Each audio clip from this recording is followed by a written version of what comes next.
Welcome to this video produced by the Global Scholars Network on Identity and Conflict, a partnership between the Weatherhead Centre at Harvard University and the Mitchell Institute at Queen's University Belfast. I'm delighted today that our distinguished guest is Avila Kilmurray, an honorary professor of practice at the Mitchell Institute at Belfast and somebody who has had long experience of peace building and of community-based conflict resolution. Avila, I wonder if I could start by asking you around the important concept, but the difficult concept of reconciliation. It's a word that comes up again and again in peace building and in conflict resolution, but it's a word that has its complexities and challenges. Could you say something about those complexities and also about how your experience in Northern Ireland might offer insights for people who are thinking about reconciliation elsewhere? Yes, thanks, Richard. It's an important question. And actually, to be quite honest, I've been working in Northern Ireland since 1975.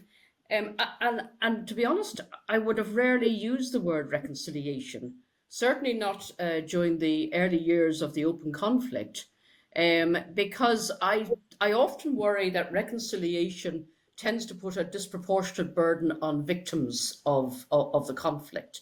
And other people basically stand back and let them get on with it. To be quite honest, for me, peace building is more about trying to create the conditions of understanding the reasons for the conflict and then addressing those regions. Because you won't get reconciliation, I think, while there's still grievances, and just very often justifiable grievances. So, I prefer the concept of conflict transformation. And in terms of learning from our situation here, I think, first of all, is to avoid demonization. Because, it was Mandela, I think, that said, look, you don't make peace with your friends. You make peace with people that oppose you or your enemies. The second thing I think that we've learned is not to try and draw lines in the sand, because sort of the tide of feeling has a way of actually washing them out very quickly. So, it's unfair to expect people who've been bitterly impacted by conflict to just move on and forget about things. And the third thing I'd say is don't take your eye off the ball. If you think you've got a peace settlement, that's just the beginning of it. Because, as generations go on, there's misinterpretation, there's reinterpretation, there's changing conditions. Peace building and conflict transformation is something that has to be worked at constantly.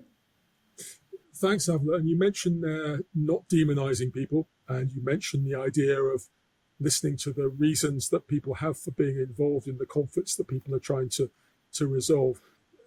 Could you say something about the importance of listening to other narratives and listening to the views you disagree with? I'm often conscious when I hear Senator Mitchell speak, he talks about the importance of being in the room, listening to the people you most disagree with. Could you say something about listening to rival narratives in the process of conflict resolution? Absolutely. And it goes back to my point about the importance of trying to get a holistic understanding of what is happening. As an old friend of my mother's used to say, you're born with two ears, and one mouth. Kindly use them proportionately. And that is really important in situations of conflict, because really what we found here was that the perceptions, it wasn't even binary, though there was binary different perceptions. It was a jigsaw of perceptions. If you were of a particular community living in a border area where you felt that you were being pushed out because of ownership of land or territoriality, your perception would be very different from somebody living in a single identity ghetto in Belfast. So it's even sort of differences within binary communities, let alone between them. But the important thing is, I think, it's very easy to sort of simplify things in conflict, and indeed combatants actually deliberately do so very often. And what you need to do is almost create this complexity when you're actually going into peace building. Personally, I'm from background a Dubliner, growing up in a nationalist tradition, from Catholic background. I deliberately in 1975 opted to work in Protestant loyalist areas because it's too easy to get caught in the bubble of what you think is common sense. And very often, when you get those sort of bubbles, people's reaction is, oh, well, if you don't agree with us, you're either mad or bad. Well, actually, there are different points of view and there's different lived experiences. And unless you can put your finger on the pulse of those, then you're not going to be in a situation of being able to have any sense of understanding of the different elements of play in peace building. And what you talk about there, Avila, involves different levels of peace building. What you're describing there is a kind of grassroots building of relationships.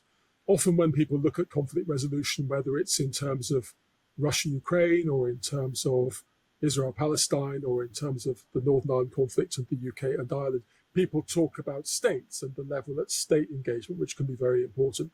But you've often stressed in your work the importance of civil society and of different layers of building relationship. Could you say something about that, both in terms of the Northern Ireland aspect and also maybe in terms of some of the ways that would have implications for how we look at building peace in other conflict regions?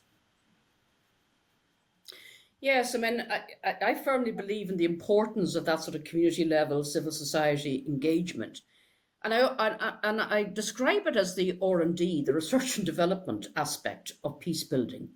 Because actually, civil society and community-based individuals or activists can, they have a sense of what is driving the conflict and the conflict stakeholders.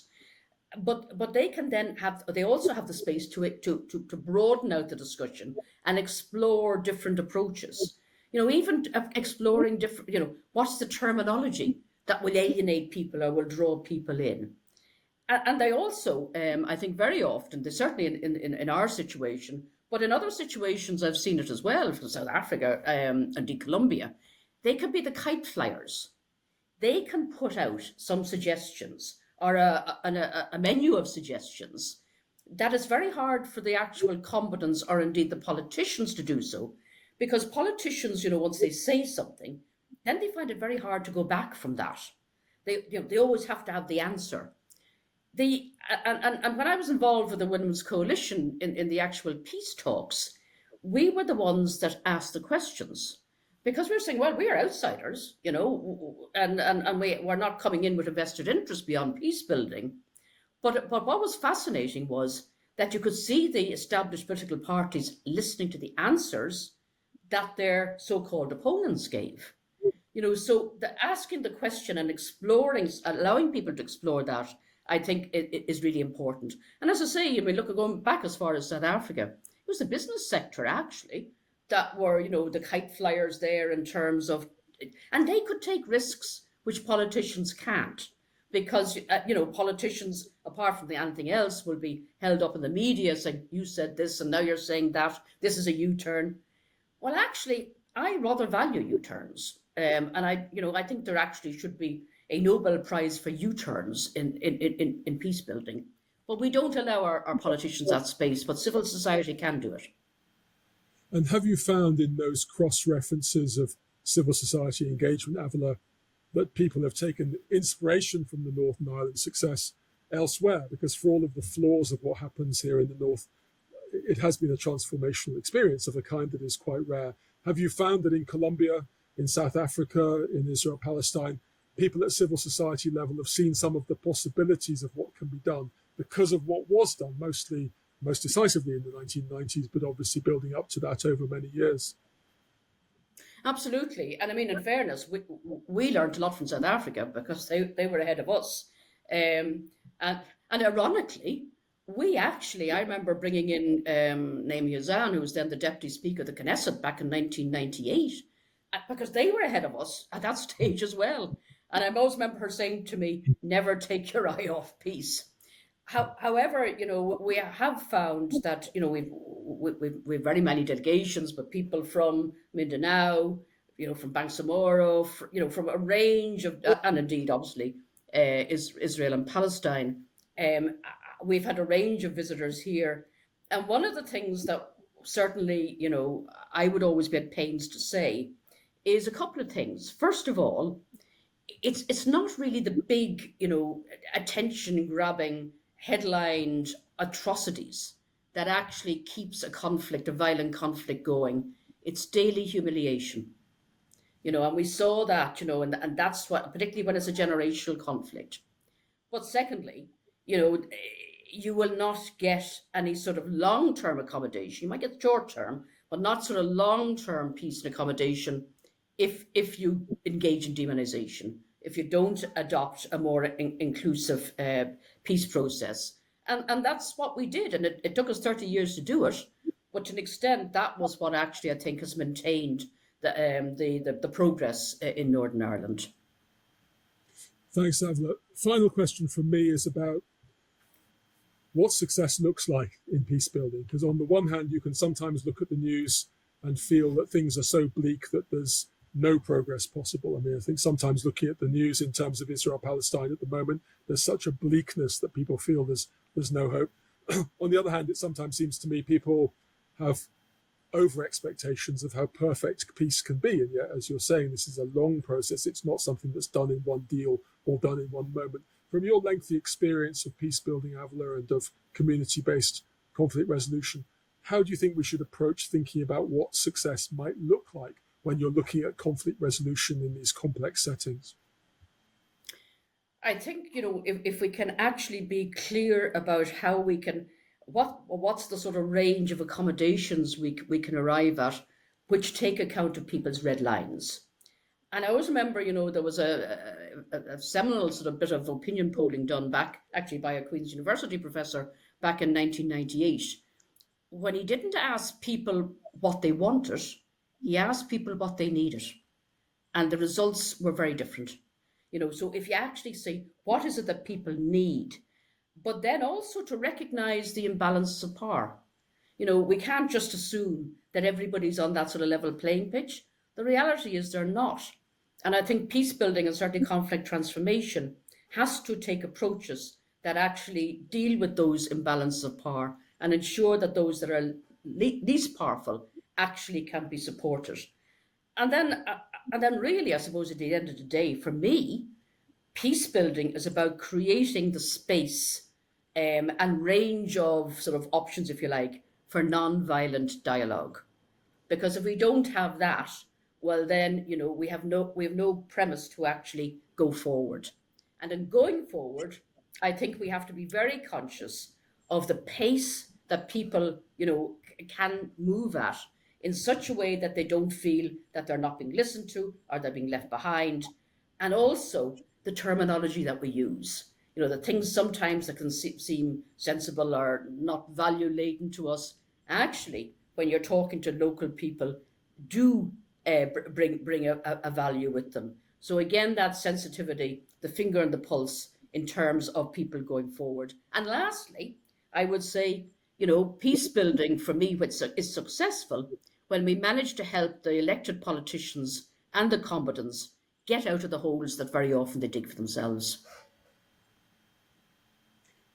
As always, it's wonderful listening to you because you combine that long experience with considerable hope, but also with real pragmatism. And you've covered an awful lot there in terms of empathy and inclusive dialogue and respect, the reasons behind conflict, as well as the conflict violence itself, the need to keep your eye on the ball and to keep it as a long-term goal rather than something that happens suddenly, and something which in very different contexts can have lessons and inspirations. Avila Kilmurray, thank you very much for offering your insights to us today. Thank you.